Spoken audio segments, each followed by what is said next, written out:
Hello guys, welcome to math twist. आज का हमारा टॉपिक है सर्कुलर परम्यूटेशन। सर्कुलर परम्यूटेशन को हम लीनियर अरेंजमेंट के साथ समझेंगे ताकि हमें कॉमन एंड डिफरेंट थिंग्स का पता लगता रहे। उसके बाद हम कुछ क्वेश्चन साथ में ही करेंगे। क्वेश्चन करते हुए हमें एक बात का ध्यान रखना है कि हमें NPR एंड NCR फॉर्मूला नहीं यूज़ करना है। हम सीधा लॉजिक को देखते हुए क्वेश्चंस करेंगे। वो मैं आपको इस वीडियो में समझा दूंगी, टेंशन मत लीजिएगा। चलिए स्टार्ट करते हैं। लीनियर अरेंजमेंट एक लाइन में अरेंजमेंट होता है, ठीक है। सर्कुलर अरेंजमेंट में हम सर्कल में अरेंजमेंट करना होता है। अगर n नंबर ऑफ थिंग्स हैं उसको अगर लाइन में अरेंज करना होता है तो n फैक्टोरियल वेज होते हैं, ये तो आप सबको पता ही है। बट अगर इसको ही हम अगर सर्कल में अरेंज करते हैं n नंबर ऑफ थिंग्स को ही, तो वो क्या हो जाता है n-1 फैक्टोरियल हो जाता है, ठीक है। लेकिन क्वेश्चन ये है कि ये n फैक्टोरियल एक्चुअल में सर्कल में जाने के बाद n-1 फैक्टोरियल क्यों हो जाता है अरेंजमेंट्स। अब यह है एक कही सुनी बातें हैं, लेकिन हम लॉजिक को समझने के बाद ही विश्वास करेंगे। बिना समझे मानने वाले में से हम हैं ही नहीं। चलिए लॉजिक को समझते हैं। Let's take an example. There are 6 people. They can be 6 object also. I took 6 people just as an example. ठीक है, चलिए अब ये 6 people है और हम इन यहाँ पे ना इनके सीट्स बना देते हैं, ठीक है। ये तो चेयर्स होगी एक रो में, ठीक है, और ये हो गई एक सर्कल में। चलिए अब हम ना इन 6 people का ना नेम भी एक सेट कर देते हैं ताकि आइडेंटिफाई करने में इजी रहे। चलिए अब ABCDEF है और इसमें हम पहले बात करते हैं ए की। ए की बात हम का मतलब क्या है? ए का मतलब है first person, very first person, ठीक है ना। अगर मैं इनको पहले लीनियर में लाइन में अरेंज करना चाहती हूँ, ठीक है, ए पर्सन के लिए, तो देखिए अगर ए पर्सन यहाँ प्लेस होता है तो उसके आगे कितनी एम्प्टी चेयर्स हैं? उसके आगे 5 एम्प्टी चेयर्स हो जाती हैं, ठीक है। लेकिन अगर ए पर्सन यहाँ प्लेस होता है तो देखिए ना एक चेयर तो यहाँ आ गई उसके और 4 चेयर्स उसकी यहाँ चली गई, कोई बात नहीं। अगर ए यहाँ प्लेस होता है तो देखिए 2 चेयर्स इधर आ गई और हमारी 3 चेयर्स इधर चली गई। इसका मतलब जैसे उसकी सिटिंग अरेंजमेंट चेंज हो रहा है, एक कोई सी भी सीट सेलेक्ट कर रहा है तो उसका ना हर टाइप का अरेंजमेंट डिफरेंट आ रहा है। जैसे सीट चेंज होती है वैसे ही अरेंजमेंट डिफर हो जाता है, ठीक है। अब इसकी एक मैं एक चीज़ बताती हूँ, ये ऐसा हो क्यों रहा है। ये एक्चुअल में इसलिए हो रहा है क्योंकि देखिए यहाँ पे एक स्टार्टिंग पॉइंट है, यहाँ पे एक एंड पॉइंट हमें पता लग रहा है क्योंकि हम एक लाइन में हैं। हमें पता है कि हमारी चेयर यहाँ से स्टार्ट हो रही है, यहाँ पे एंड हो रही है। चेयर मतलब जो भी हमारी पोजीशंस हैं, ठीक है ना, प्लेस करने की, वो स्टार्ट यहाँ से हो रही है, एंड यहाँ से हो रही है। चलिए अब यही ए को हम अगर सर्कुलर में बिठाते हैं तो अब वहाँ देखते हैं क्या होता है।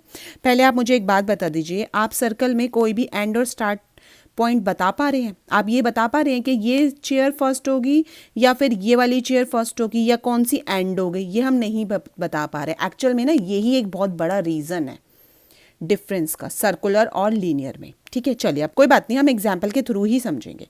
चलिए अब मैं अगर मान लीजिए ए को मैं प्लेस करती हूँ यहाँ पे, ठीक है। ए के अब देखिए राइट साइड में एक एम्प्टी चेयर है, ठीक है ना, ए फर्स्ट पर्सन है ना, और लेफ्ट साइड में भी एम्प्टी चेयर है और 3 चेयर्स कहाँ पे है उसके? 3 chair are on the front, ठीक है, कोई बात नहीं। अब एक तो ये अरेंजमेंट हो गया इसका।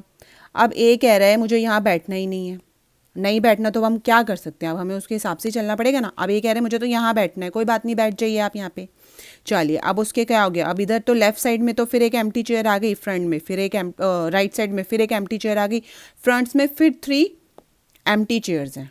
अच्छा, ये तो पहले वाला अरेंजमेंट सा नहीं लग रहा? नहीं, अभी हम इतनी जल्दी कंक्लूड नहीं करेंगे, हम इतनी जल्दी मानने वाले हैं नहीं। चलिए एक और ट्राई मारते हैं। ए अगर यहाँ प्लेस करता है तो देखिए यहाँ पे एक चेयर हो गई राइट में, एक एम्प्टी चेयर लेफ्ट में और 3 ऑन दी फ्रंट हो गई। इसका मतलब ए कहीं पे भी अपने आप को प्लेस करता है, ठीक है ना। हम कहीं पे भी ए को प्लेस करते हैं, दोनों बातें एक ही हैं। उसका अरेंजमेंट एवरी टाइम सेम नहीं लग रहा, डिफरेंट तो आ ही नहीं रहा। अब देखिए ना लीनियर में क्या था, अगर हम लीनियर की बात करें तो ए कहीं पे भी शिफ्ट हो रहा है, ठीक है ना, ए कहीं पे भी बैठ रहा है, जो भी सीट्स हैं उसमें एवरी टाइम उसका डिफरेंट अरेंजमेंट आ रहा है, ठीक है। लेकिन अगर ए यहाँ बैठता है तब भी वही अरेंजमेंट आ रहा है, ठीक है, ए यहाँ बैठेगा तब भी वही अरेंजमेंट। इसका मतलब ए के लिए कोई डिफरेंट अरेंजमेंट नहीं आ रहा यहाँ पे फर्स्ट पर्सन के लिए, क्योंकि all the chairs are empty, ठीक है। और सर्कल में ऐसा क्यों होता है? सर्कल में क्योंकि हमारे पास कोई स्टार्ट पॉइंट नहीं है, कोई एंड पॉइंट नहीं है।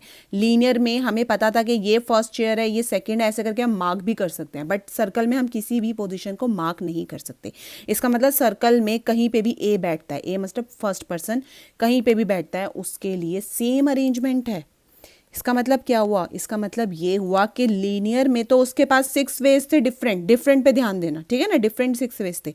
बट यहाँ पे सर्कुलर में तो ए के पास 1 ही वे आ रहा है ना, बिल्कुल। अब तो हम मान लेंगे ना इस बात को, हम प्रूव कर रहे हैं तो इसका मतलब ए के पास सिर्फ 1 वे है कहीं पे भी बैठने का सर्कुलर में। बस अगर ये बात समझ आ गई तो सर्कुलर में कुछ डिफरेंट है ही नहीं आगे। चलिए अब हम ना बी की बात भी एक बार कर लेते हैं। बी इसलिए क्योंकि हम अभी डिफरेंट देख रहे हैं ना, दोनों चीज़ों में डिफरेंस देख रहे हैं, तो बी को भी हम साथ साथ ले लेते हैं, कभी बी का भी कोई डिफरेंस आ रहा हो। चलो कोई बात नहीं, देख लेते हैं एक बार। चलिए अब हम बी की बात करते हैं। अगर बी लीनियर में बैठता है, ठीक है, तो उसका अरेंजमेंट चेंज होता है ना, और ए बैठ चुका है तो उसके पास 5 वेज हो जाते हैं, डिफरेंट वेज, ठीक है, डिफरेंट की बात हो रही है। चलिए अब हम ना बी को ना एक बार सर्कल में भी बिठा देते हैं और ए को यहाँ पे पहले फिक्स कर देते हैं, ठीक है ना। अगर ए फिक्स्ड है और बी अगर यहाँ पे बैठ रहा है, ठीक है, तो आप देखिए उसके एक साइड पे एम्प्टी चेयर है, उसके अदर साइड पे एम्प्टी चेयर है, बट उसके फ्रंट में ना ए आ गया है, मिडल में आ गया ना ए, देखिए, ठीक है, फ्रंट में, और इस साइड तो उसके पास एम्प्टी ही चेयर्स है। कोई बात नहीं, अब बी यहाँ बैठना ही नहीं चाहता, ठीक है। अब बी को मान लीजिए यहाँ पे बैठना है, कोई बात नहीं। अब देखिए ना बी यहाँ पे उसकी एम्प्टी है, यहाँ पे एम्प्टी, अब देखिए ना उसका अरेंजमेंट चेंज हो गया, ए उसके इस साइड आ गया, ठीक है, कोई बात नहीं, एक बार और देख लेते हैं, ठीक है ना भाई, हमें तो ट्राई करते रहना चाहिए ना। चलिए अगर बी यहाँ बैठता है तो देखिए एक चेयर उसकी एम्प्टी है एक साइड पे, लेकिन एक साइड पे ए आ गया, फ्रंट में फिर 3 आ गई एम्प्टी चेयर, इसका मतलब बी का अरेंजमेंट तो चेंज हो रहा है ना, हो रहा है ना, दिख रहा है यहाँ पे। तो इसका मतलब बी के पास, और ए बैठ चुका है एक चेयर लेके, तो बी के पास 5 चेयर्स हैं, तो इसका मतलब बी का अरेंजमेंट चेंज हो रहा है, तो बी के पास 5 डिफरेंट वेज हैं। बस फर्स्ट पर्सन में हमारे पास सेम वे था, यहाँ हमारे पास बी के पास 5 वेज ही हैं। और ऐसे ही अगर हम यहाँ आते हैं तो देखिए यहाँ पे सी के पास कितने वेज हो जाएंगे, 4 हो जाएंगे, फिर 3 हो जाएंगे, फिर 2 हो जाएंगे, फिर 1 हो जाएगा। और यहाँ पे क्या होगा, यहाँ पे भी ऐसे हो जाएगा 4 3 2 और 1। अच्छा इसको अब हम क्या कहते हैं, इसको हम क्या बोलते हैं, 6 फैक्टोरियल हो गया, तो 6 पीपल के लिए 6 फैक्टोरियल हो गया यहाँ पे, तो कोई बात नहीं। अब चलो इसको भी एनालाइज कर लेते हैं। ये देखिए ये क्या है, 5 टाइम्स 4 टाइम्स 3 टाइम्स 2 इंटू 1, क्या है ये एक्चुअल में 5 फैक्टोरियल नहीं है बिल्कुल है। और इसके आगे क्या जा रहा है, मल्टीप्लाई में 1 हो रहा है, तो ये इक्वल क्या आ गया, 5 फैक्टोरियल के इक्वल आ गया। अब ये 5 फैक्टोरियल के इक्वल है, तो एक्चुअल में ना ये वाला ये चीज़ क्या कह रही थी, ये चीज़ क्या कहती है, n नंबर ऑफ पीपल के लिए कितना अरेंजमेंट था, n-1 फैक्टोरियल था। अगर 6 पीपल हैं तो उसके लिए क्या हो गया, 6 - 1 फैक्टोरियल हो गया ना, इसका मतलब 5 फैक्टोरियल हो गया। अच्छा अब ये समझ आया कि ये 5 फैक्टोरियल कहाँ से आया।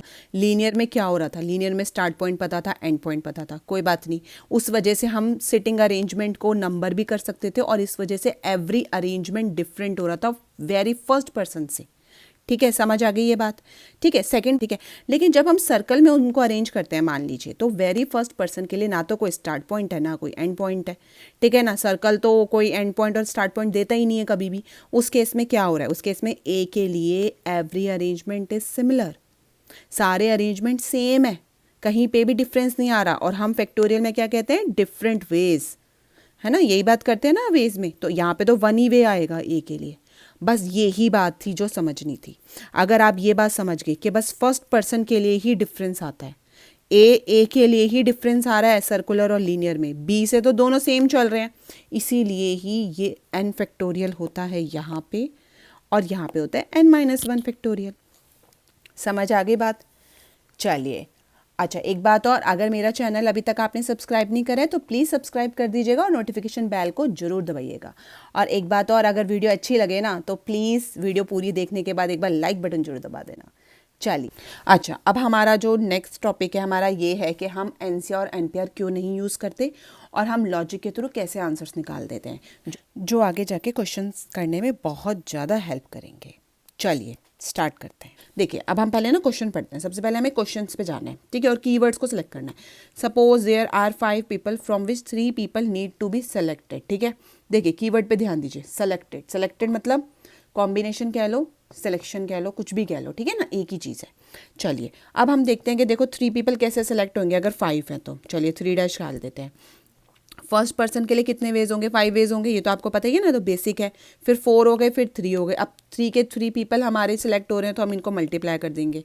चलो जी, अब हम आते हैं सिलेक्शन वर्ड पे, ठीक है ना, सेलेक्टेड या सिलेक्शन जो भी है, ठीक है। अब ये क्या कह रहा है वर्ड, ये वर्ड ये कह रहा है कि जब सिलेक्शन होता है ना तब हमारे को अरेंजमेंट नहीं चाहिए होता। अच्छा, अरेंजमेंट नहीं चाहिए होता? नहीं, बिल्कुल भी नहीं चाहिए होता, सिर्फ सेलेक्ट करना है हमने। अरेंजमेंट हमारा इस पॉइंट पे कुछ नहीं है। लेकिन अगर हम इस टर्म को देखें तो एक्चुअल में ना इसमें अरेंजमेंट इंक्लूड होता है। अरेंजमेंट, कौन सा अरेंजमेंट, अभी बात करते हैं अरेंजमेंट की भी, कोई बात नहीं। अब देखिए, अरेंजमेंट इंक्लूड का मतलब क्या होता है, जो ये 3 पीपल है ना उनका अरेंजमेंट इंक्लूड है इस टर्म में। समझ आ गई बात? अच्छा चलो कोई बात नहीं। अभी 3 पीपल को कैसे हम अरेंज करते हैं, 3 फैक्टोरियल वेज में करते हैं, ठीक है। वो अगर इसके अंदर इंक्लूड है, लेकिन हमें तो सिर्फ सिलेक्शन चाहिए, सेलेक्टेड पीपल के बारे में बात कर रहे हैं, तो उस केस में हमें उसको एक्सक्लूड करना पड़ेगा। और एक्सक्लूड करने का मतलब क्या है, डिवाइड कर दो उसके अरेंजमेंट से। तो इसके अंदर का अरेंजमेंट यहाँ ख़त्म हो जाता है डिवाइड करते ही, ठीक है। चलिए, अब ये क्या आ गया, ये एक्चुअल में क्या आ गया, ये हमारा आंसर आ गया, बस खत्म बात। और ये है क्या, ये NCR ही तो है। आप फॉर्मूले में डालो और सॉल्व करके देख लो, आप सेम ही आंसर आएगा। चलिए, अब ये बात क्लियर होगी। अब मैं फॉर्मूला क्यों यूज़ करूं अगर मुझे लॉजिक पता है तो? बात भी ठीक है, मैं इतना बड़ा फॉर्मूला पहले तो लर्न करूं, ठीक है, फिर उसको फिट करूं, फिर सॉल्व करूं। जब मेरे को पहुंचना यहीं पे ही है तो मैं डायरेक्ट यूज़ ना कर लूँ उसको। बस ये ही पॉइंट है, इसलिए मैं फॉर्मूला यूज़ करती ही नहीं। चलो, अब ये बात तो होगी कॉम्बिनेशन की। अब हम बात करते हैं अरेंजमेंट की। अब मैं अगर छोटा सा इसमें चेंज डाल देती हूँ क्वेश्चन में और क्या देती हूँ कि अरेंज्ड टू बी अरेंज्ड, ठीक है ना, बात वही है, बस हम इसमें यहाँ पे हमारे पास अरेंज्ड है। चलो, 3 पीपल कैसे अरेंज्ड होंगे, पहले तो उनको देखते हैं कैसे, कितने वेज हैं। देखिए, फर्स्ट पर्सन के लिए 5 वेज ही हैं, सेकंड के लिए 4 हैं और थर्ड वन के लिए 3 हैं। 3 के 3 चाहिए तो मल्टीप्लाई कर दो, सिंपल। अब एक बात बताइए, इसके अंदर अरेंजमेंट इंक्लूड था? ये तो हमने यहाँ पे सीखा है ना, इसके अंदर अरेंजमेंट इंक्लूड होता है। अच्छा, लेकिन हम तो बात यहाँ पे अरेंजमेंट की ही कर रहे हैं, तो इसके अंदर इंक्लूड होता है तो उसको इंक्लूड रहने दीजिए ना। बस ये हो गया आंसर, सिंपल, ये आंसर है हमारा। चलिए, अब अगर एक तरीका तो देखो ये होता है कि हमें यहाँ पे डायरेक्ट आंसर निकाल दे, एक तरीका होता है हमने सेलेक्ट करा फिर हमने अरेंज करा। चलो, उस केस में क्या करो ना, कॉम्बिनेशन को पकड़ लो। कॉम्बिनेशन का फॉर्मूला मतलब इस चीज़ को पकड़ लो, ये हमारा सिलेक्शन था ना, इसको अगर हमने पकड़ लिया, इसके बाद हमने क्या करा, इसको हमने अरेंजमेंट से मल्टीप्लाई कर दिया। अच्छा चलो कोई बात नहीं, कर दिया तो कर दिया। अब देखिए क्या आया, 5 टाइम्स 4 टाइम्स 3, यही हमारा अरेंजमेंट है, यही ये टर्म थी, यही ये है। और ये एक्चुअल में क्या है, NPR। अब आपको समझ आ गया मैं क्यों फॉर्मूला नहीं यूज़ करने को बोलती हूँ? इसलिए कि जब हम मुझे पता है तो मैं डायरेक्ट ही करूँगी। मेन क्या चीज़ है इसमें, देखिए मेन चीज़ है सिलेक्शन और अरेंजमेंट का डिफरेंस। सिलेक्शन में अरेंजमेंट नहीं चाहिए, नहीं चाहिए तो मतलब आप इसका अरेंजमेंट हटा दो, ठीक है ना। और अगर अरेंजमेंट है, ठीक है, अरेंज्ड मांगा है तो सिंपल आप अरेंज कर दो। और अगर कॉम्बिनेशन के थ्रू करना है तो पहले सेलेक्ट करके उसको मल्टीप्लाई कर दो उसके अरेंजमेंट से, बस सिंपल। चलिए, अब हम फॉर्मूला बिल्कुल यूज़ नहीं करेंगे, हम आगे के क्वेश्चन इसी तरीके से करेंगे, सिंपल हम लॉजिक को पकड़ेंगे और सॉल्व करेंगे। चलिए आगे बढ़ते हैं हम। चलो, पहले हमने क्वेश्चन ढंग से पढ़ना है, सबसे बड़ी बात है, ठीक है ना। In how many ways can be 6 people from a group of 15, ठीक है, ग्रुप कितने का है, 15 का है, लेकिन हमें चाहिए कितने, 6 पीपल। अब ये देखो कि सेलेक्टेड है कि अरेंज्ड है, टू बी चूजन मतलब सिलेक्शन, ठीक है ना, सेलेक्टेड पूछ रहा है यहाँ पे। एंड देन अरेंज, ओहो अब अरेंजमेंट भी आ गया इसमें, तो चलो कोई बात नहीं, कर लेंगे, उसमें क्या बात है, हमारा कंसेप्ट क्लियर है तो हम कुछ भी कर लेंगे। चलो जी आगे बढ़ते हैं। पहले हम ना स्टेप बाय स्टेप जाएंगे, पहले इसको 1 कर दो और इसको 2 कर दो, ठीक है ना। पहले हम 1 पे जाते हैं। अब हम पहले ना चूज़ करते हैं, सेलेक्ट करते हैं। अब हमने फॉर्मूला तो लगाना नहीं है NCR, अब हमने क्या करना है ना, हम 6 पीपल चाहिए ना तो 6 डैश लगा दो, ईजी हो जाता है। और 15 पीपल है हमारे पास टोटल, तो जी पहला वे क्या होगा, 15 होगा पहले पर्सन के लिए, फिर 14 आ जाएगा, फिर 13 आ जाएगा, फिर 12 आ जाएगा, फिर 11 आ जाएगा, फिर 10 आ जाएगा, सिंपल हो गया। अच्छा, हमें 6 के 6 चाहिए तो कोई बात नहीं जी, 6 के 6 चाहिए तो 6 से 6 ले लो, ठीक है। अब ये मल्टीप्लाई हो गया। अब ये बताइए इसके अंदर क्या इंक्लूड है, अरेंजमेंट इंक्लूड है और हमें क्या चाहिए, सिलेक्शन चाहिए, ठीक है ना। अब सिलेक्शन चाहिए तो जो 6 पीपल का अरेंजमेंट है जिसको हम कहते हैं 6 फैक्टोरियल वेज, उसको आप एक्सक्लूड कर दो, हो गया हमारा सिलेक्शन, बस हो गया हमारा सिलेक्शन। चलो अब नेक्स्ट पॉइंट पे जाते हैं, ये तो हमारा फर्स्ट पॉइंट हो गया। अब सेकंड पॉइंट की बात करते हैं, अरेंज्ड इन अ सर्कल। पहले तो हमें ये देखना है कि हमारे पास कितने पीपल थे, ठीक है ना। किसको अरेंज करना है, हमने 15 को करना है? नहीं, 15 में से तो हमने 6 चूज़ कर लिए ना। अब हमारे पास 6 पीपल है, चलो कोई बात नहीं, 6 पीपल को रहने दो ना। इसको अगर हम सर्कल की बात करते हैं, अब लॉजिक पे आ जाना बिल्कुल। 6 पीपल के लिए सर्कल में अरेंज करना है तो आप क्या बताओगे? 5 फैक्टोरियल है बेस, ठीक है ना। ये अरेंजमेंट हो गया। अब क्या रह गया? अब इसको मल्टीप्लाई कर दो 5 फैक्टोरियल से, ये अरेंजमेंट जो यहाँ आ जाएगा, ठीक है ना। देखो चूज़ तो 6 को करा, फिर उसको हमने सर्कल में डालना है तो हमने उसको मल्टीप्लाई कर दिया सर्कल वाले अरेंजमेंट से, तो हो गया ना आंसर। बस कुछ भी नहीं है, यही हमारा आंसर है। सिंपल वे में बात कर रहे हैं और स्टेप बाय स्टेप चल रहे हैं। लॉजिक हमें पहले ही क्लियर है, तो हमें कोई रोक ही नहीं सकता क्वेश्चन के आंसर्स निकालने के लिए, और सिंपल वे में बड़े इजीली आंसर निकलेंगे।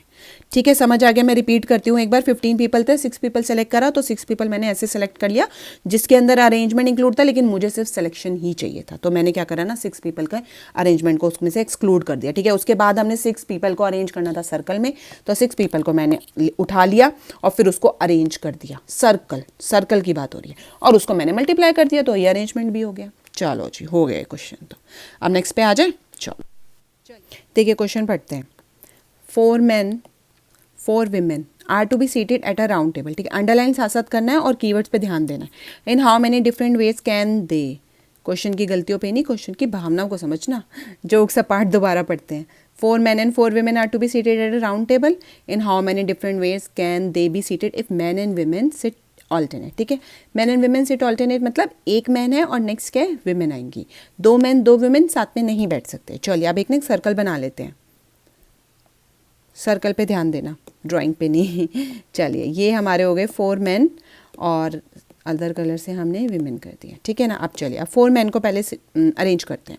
4 मैन है और हमारे पास सर्कल है, सर्कल एम्प्टी है, तो कितने वेज हो जाएंगे? 3 फैक्टोरियल वेज हो जाएंगे ना। ये तो हम पता ही है, हमें लॉजिक के थ्रू पता है हमें। ठीक है ना। चलो अब 4 विमेन आ गया, उनका नंबर आ गया, कोई बात नहीं। अब उनके लिए कितने वेज हो जाएंगे? सर्कल है और 4 विमेन है, तो 3 फैक्टोरियल वेज हो गए ना। हो गए ना? एक्चुअल में नहीं हुए ना। देखे ना, यहाँ पे तो 4 मैन सीटेड है, सर्कल तो एम्प्टी नहीं है। चलिए अब एक बार ना सर्कल पे प्लॉट करके देखते हैं इस चीज़ को। अगर 4 मैन है, मान लीजिए ABCD है, ठीक है, let them ABCD, and women को हम मिस L कर देते हैं। ठीक है, चलिए मिस L आ गई। अब मिस L अगर यहाँ बैठती हैं तो देखिए ना, यहाँ पे A आ गए एक साइड में B आ गया और फ्रंट में DC आ गए। अच्छा कोई बात नहीं, अगर मिस L यहाँ नहीं बैठती हैं कोई बात नहीं। अब मिस L यहाँ बैठती हैं तो देखिए ना, फिर B हो गए, C हो गए और फ्रंट में AD आ गए। इसका मतलब अरेंजमेंट चेंज हो रहा है ना। फर्स्ट वुमेन, ठीक है ना, फर्स्ट वुमेन है मिस L मैन के बाद, तो उनके लिए भी अरेंजमेंट चेंज हो रहा है। इसका मतलब ये एम्प्टी सर्कल नहीं था ना। अब जब ये एम्प्टी सर्कल नहीं है, अरेंजमेंट चेंज हो रहा है, तो विमेन के लिए भी 4 फैक्टोरियल वेज ही तो हो जाएंगे ना। लॉजिक हमारा कब लगता है? लॉजिक हमारा तब लगता है जब हमारा एम्प्टी सर्कल होता है और वेरी फर्स्ट पर्सन जाता है। अब यहाँ क्या हो रहा है ना, यहाँ 4 मैन जो हैं, 4 मैन तो बैठ ही गए ना, उसके बाद विमेन ने स्टार्ट किया है बैठना, कोई बात नहीं है ना। अगर 4 मैन बैठ चुके हैं तो अरेंजमेंट चेंज होगा, फर्स्ट विमेन से भी अरेंजमेंट चेंज हो जाएगा। ठीक है, इस बात पे ध्यान देना है। अगर इसको चेंज करके हम ना पहले ऐसा करते हैं ना, पहले हम 4 विमेन को बिठा देते हैं क्वेश्चन में, ठीक है ना। अब 4 विमेन को बिठाएंगे तो सर्कल एम्प्टी है, इस बात पे ध्यान देना है बस।